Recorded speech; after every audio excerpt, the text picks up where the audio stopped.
Hey there viewers, it's Charlie. I'm back again with another Transformers review. And today's review is going to be on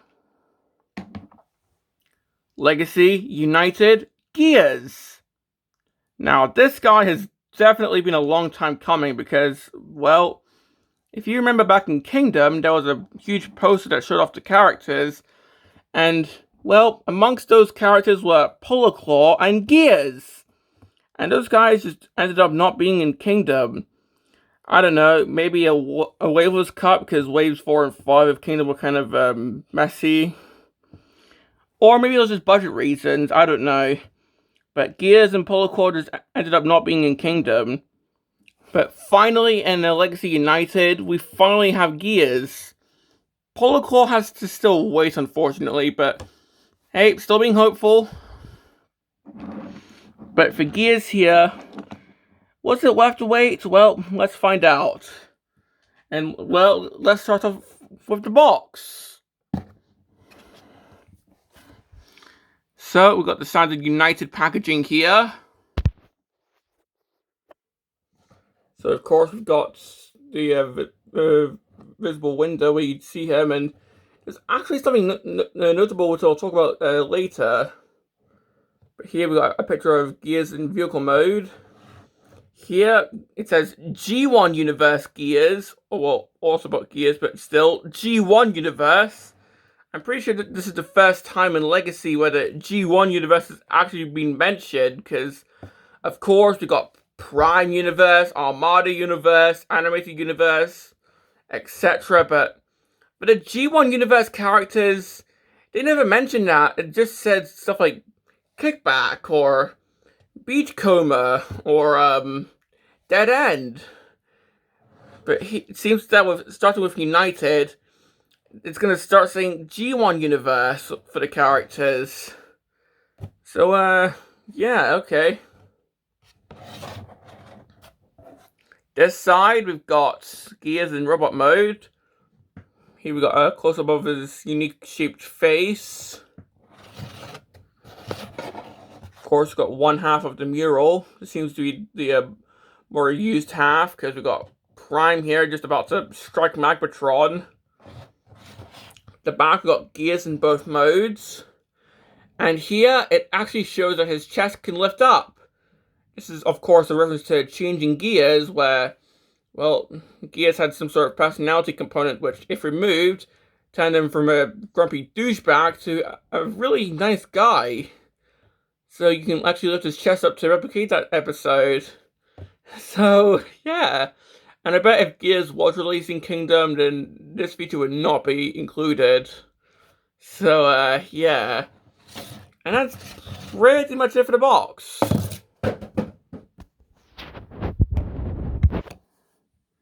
And well, moving on to the figure.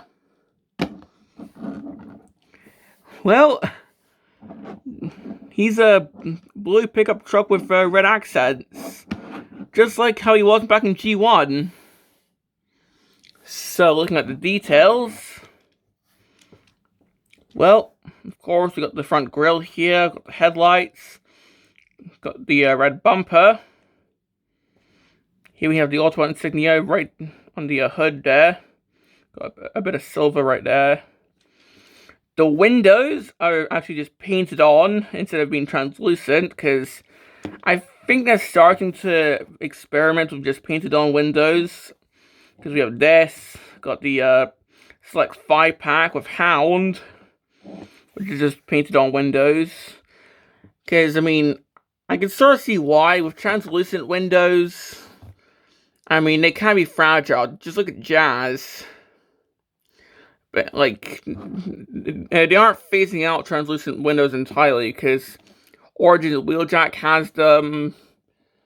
I'm trying to think who else. I think that's still in Studio Series, because Sunstreaker has them, the concept art figure. So they aren't phasing out the translucent windows, they're more coexisting. But honestly, this looks kind of nice. It kind of looks more cartoon accurate. Although I do think if Kingdom had Gears, he would have had translucent windows, kind of like what Huffa did. the back, got the truck bed, but obviously that's his feet. And the back, that's his chest. Like, I'm not joking, that's actually his chest. And the instructions actually do tell you to plug the chest in. And that's just a result of this weird transformation. Because if we turn this around, you can see... I mean, of course, his head is visible. I mean, of course, you can turn that around, but... His arms are folded up right there. And, well, we've got this, which... we'll see what that becomes when we transform him, but... we can see these hinges in the wheels. So, if you want, you can fold up the wheels. And we've got a bit of a fan mode. So, we can sort of do a Siege Optimus here and give him a bit of a hover truck mode. I know it's kind of weird because, you know, it's an Earth mode, it's not Cybertronian, but still kind of funny. So, if you want him to go a war for Cybertron and have a hover mode, then there you go. Why not? Maybe it's like one of those GTA San Andreas cheats where if a car goes in water, the wheels sort of do this, and then it just drives on the water. Maybe that's what this is. But yeah, jokes aside, these obviously do fold up for the transformation. So, yeah.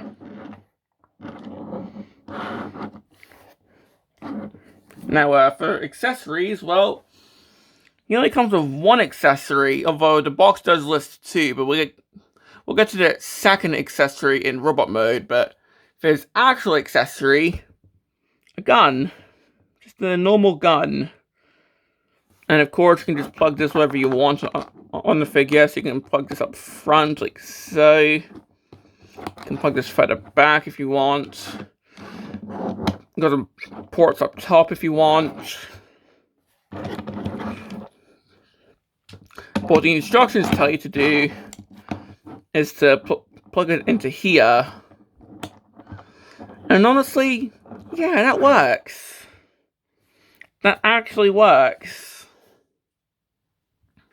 Now, for blast effect compatibility. Ow. Okay, let's just take this off then. I don't think so. Nope, this gun doesn't really take blast effects that well. Like, the knob's not really that thick enough, it seems. So,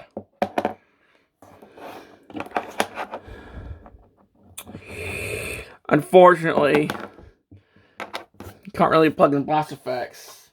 However, seeing how we got some ports on the top here, we can sort of make it look like he's getting shot at. Oh, that one's a bit too big. We can plug some on top and make it look like he's getting shot at by Seekers. So we can do that. So, yeah.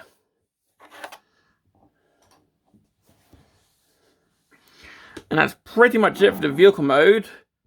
So, quickly moving on to a quick comparison. I don't have G1 gears, but I do have Swerve. Because, let's be honest, this is going to get retooled into Swerve eventually, so... But quickly comparing him with Swerve. I mean, of course, the new one is much bigger, but... I think this is more proportionate to a pickup truck. Like, this one is obviously much more squished. I know some people would say that this is a penny racer, but... I feel that's more suited for B, cliff jumper, hubcap, and bumper. And the reason I say that is, oops, like you see the M, that's a carryover from a different cut toy line from back in the day. And I say that because once you get to the robot mode, well, you'll see. But just keep this M in mind. You see that? And just keep that in mind. But yeah, we can see that this one's way more proportional to an actual And if anything, this kind of looks like movie Ironhide's vehicle mode, just if it was applied to gears. Is that intentional? I don't know. But of course, the back one, the chest is just on the chest is just here and on the back. And if anything, the G1 figure's transformation was like really simple. Just flip out the legs and pull out the arms. And there you go. Whereas with this one, moving on to the transformation, well, this one is actually kind of unique. So what we do is, we take the back wheels, we fold them in, untap the chest from the back of the legs, and that's all, just all on pegs, like so. Of course, we spin around the legs, but what we do is, we untap this bit of the window, and that all spins around. Like, so yeah. Push these in, and these form the ports for the feet, because of course every modern figure has these ports in the feet. So if anything, it's being resourceful, and it's repurposing the ports on the top of the vehicle as the ports to the bottom of the feet, which I actually quite like. But anyway, we just take the front of the vehicle, just move that to the back, push these wheels in, then just push that up. So we just condense the backpack, take the arms and just get them out.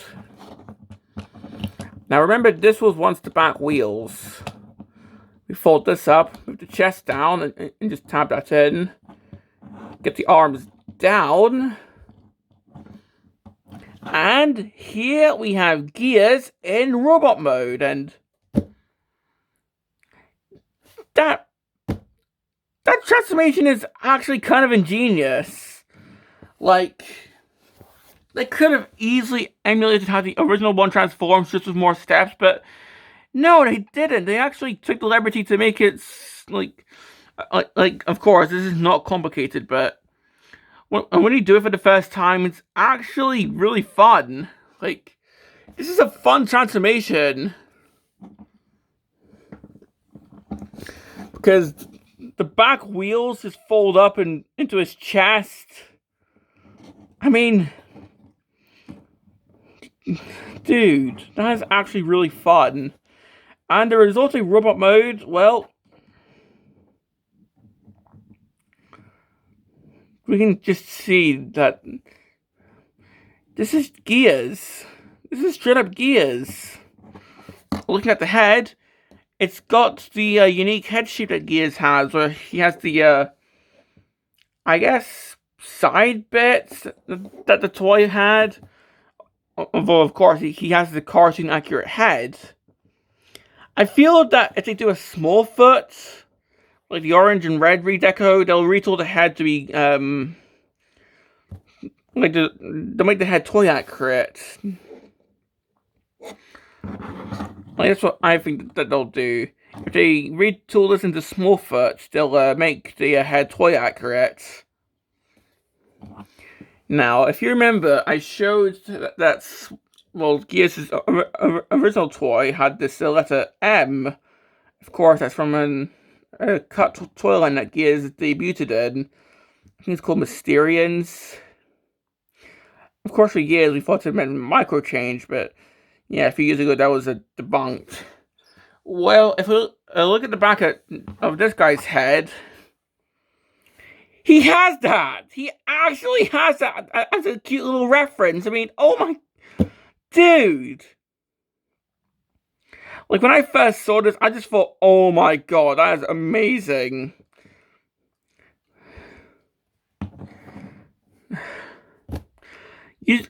I just know that if this guy was in Kingdom, that would not have been included.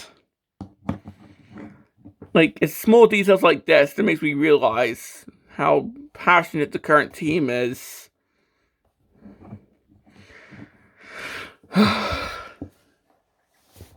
So if we just give him his weapon back,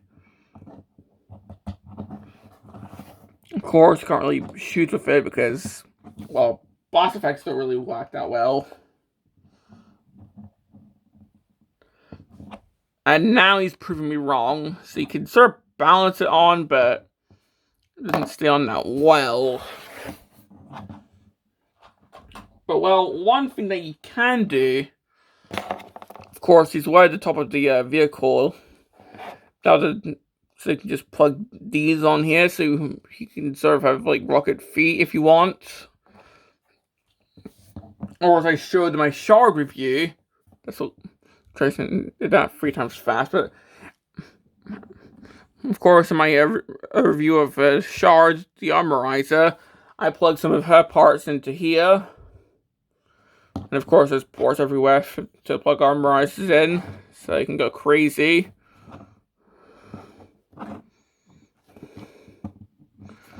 So yeah. And of course we can lift up the chest.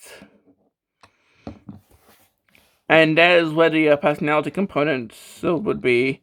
So you can either have it in and have him be a complete asshole, or remove it, and he's actually a nice guy. So, yeah. Now, one thing to note, if I can actually get this off. This is how he comes packaged. Yes, the chest is actually separate. And they list the chest as a separate accessory. Why? I have no idea. Maybe it's to deter theft, because, you know, seeing how this is just on a thing here, people could easily just take this off and store and run away with it, but couldn't they just run a pen through here? I don't know.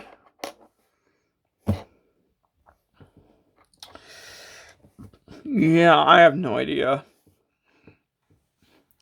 But, yeah, my best guess is this is removable and packaged separately, just so people don't take this off in store and run away with it, because, you know, people are pricks like that. So you just meant to take this out of the tissue paper and just plug it in. So, yeah.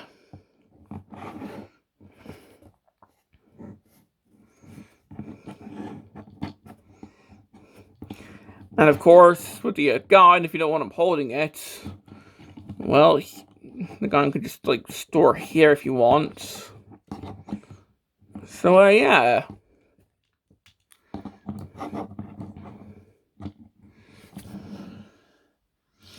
Now, for this guy's articulation, well, the head is actually on a ball joint, so he can look up, he can look down.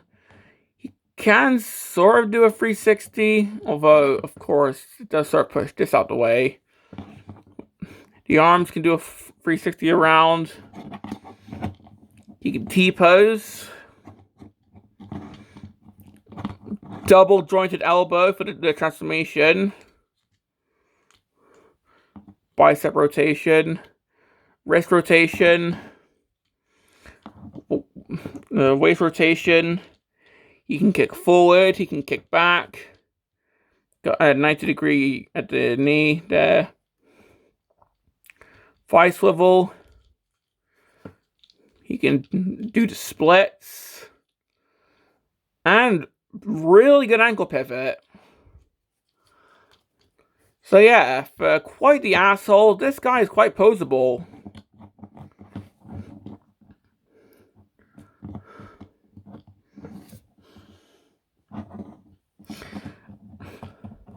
And honestly, I feel like this guy is a really good addition to the deluxe mini bots, because, of course, with all the mini bots, they've been making them deluxe class. However, a little bit shorter than normal deluxes, like Heroes of Chase. But, like, putting him with the other deluxes, like, he's a bit taller than the animated version of Bumblebee, so we can see that these are all deluxes, but of course, the size classes are not really based on the actual size anymore, so...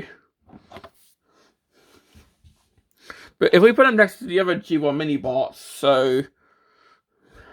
Here's all the ones that I currently have. So we have Cosmos, got Beachcomber, got Warpath, and we've got Huffer, and well, I guess why not? Bugbite. So we can see that we do potentially have a team of GoBots here, because we've got Bugbite, and even though I don't have Road Ranger, like, he does exist. So we just need a new deluxe Power Glide and Sea Spray, so then we can have Bad Boy and Man of War, because we already have pretty much already have Buggyman, Pathfinder, and Treads here, and Smallfoot. So, yeah.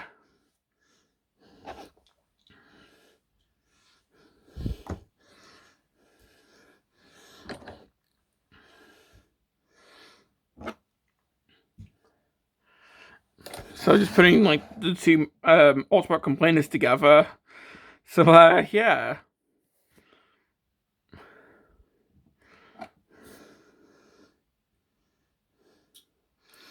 And here he is with Swerves. So, yeah.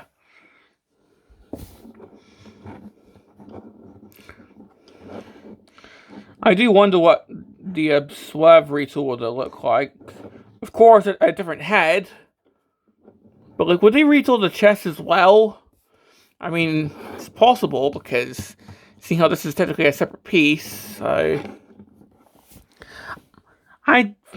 I'd imagine that when they retool this into Swerve, they'll redo the chest and head and just redecorate everything else.